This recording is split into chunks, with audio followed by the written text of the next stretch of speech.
North Carolina Republicans put exclamation mark on pivotal annual. Raleigh, North Carolina. AP. The North Carolina General Assembly gave final approval Wednesday to new redistricting maps poised to empower the state GOP for years to come.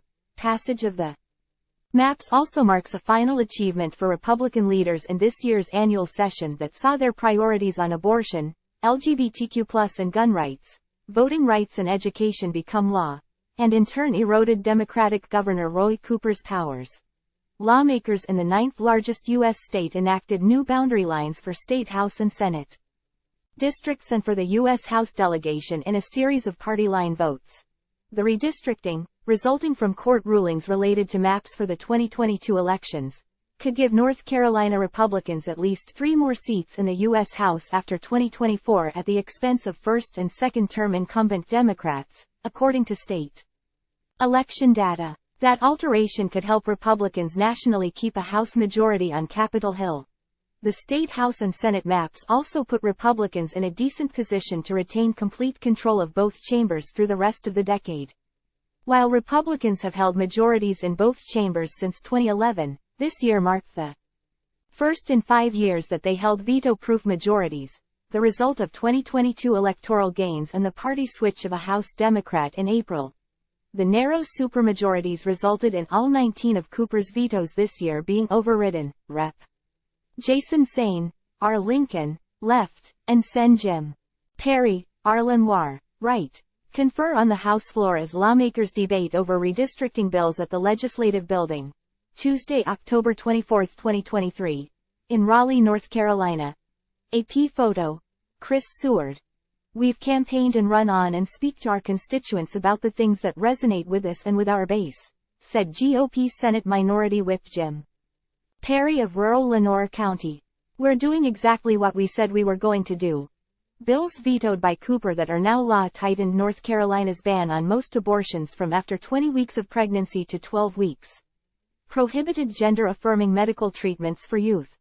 Limited LGBTQ+ instruction in early grades. And eliminated needing a permit from a county sheriff before purchasing a handgun. Other new laws that Cooper initially vetoed took away his ability to make appointments to several key boards and commissions and gave some or all of them to the General Assembly, its leaders or other elected officials. That includes the State Board of Elections, the State Utilities Commission and the Board of Transportation. Lawmakers approved the first appointments under this new distribution before going home Wednesday. Legislative Republicans have wanted to place a very deliberative stamp on North Carolina since they took control in 2011, said Catawba College political science professor Michael Bitzer. With veto-proof majorities, Bitzer added, they were able to carry out a lot more of shaping the state. Democrats allied with Cooper argue the GOP this year tried to settle scores with the governor, who is term limited from running for re-election in 2024. And to ensure the General Assembly is the strongest of the 3 branches of government. Republicans focused more on beating Cooper this session than we have on trying to advance the needs of a growing state, House Minority Leader Robert Reeves, a Democrat, said in an interview. Now, he said, the only thing the governor can do is go around and cut ribbons. Democrats have blasted the redistricting maps as harming minority voters and giving the GOP outsized political advantage in a state where statewide elections are closely contested. They say the current maps also are skewed, giving Republican lawmakers the ability to advance policies that hurt women or LGBTQ+ people without fear of electoral reprisals. The issues that we're seeing focused on in the legislature also do not reflect the views and priorities of most North Carolinians, Ann Webb with Common Cause North Carolina said at a Wednesday news conference. When you create non-competitive legislative maps, you lose accountability to the voters. North Carolina's Constitution exempts redistricting legislation from gubernatorial veto, leaving opponents with little recourse but to sue. But the scope of possible litigation was narrowed by a state Supreme Court ruling in April that declared the Constitution placed no limits on shifting lines for partisan gain.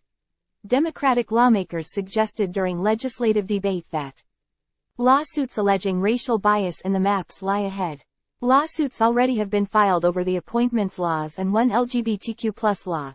Cooper did celebrate a few of the legislature's actions this year, in particular a law that will soon expand Medicaid coverage to several 100,000 low-income adults. Expansion was one of Cooper's top priorities, but it almost didn't happen because Republicans spent the summer in a stalemate over the budget. Expansion was contingent on a final budget getting enacted. That requirement opened the door for Republican budget writers to fill the two-year spending plan with provisions that Cooper opposed. They included expanding taxpayer-funded scholarships for private school to all K-12 children and more individual income tax cuts. Cooper decided to let the budget become law without his signature, citing Medicaid expansion as the reason. Aside from the monumental achievement of Medicaid, Cooper spokesperson Sam Chan said in a written statement, "This legislative session has hurt the people of North Carolina on almost every front." House Minority Leader Robert Reeves, D. Chatham, speaks as redistricting bills are debated at the Legislative Building, Tuesday, October 24, 2023, in Raleigh, North Carolina. AP photo. Chris Seward, Rep. Destin Hall, R. Caldwell, relaxes as the session draws to a close after lawmakers debated over redistricting bills at the Legislative Building, Tuesday, October 24, 2023, in Raleigh, North Carolina.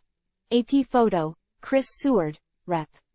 Becky Carney, D. Mecklenburg, looks over a proposed map of districts during debate over a redistricting bill at the Legislative Building, Tuesday, October 24, 2023, in Raleigh, North Carolina. AP photo. Chris Seward,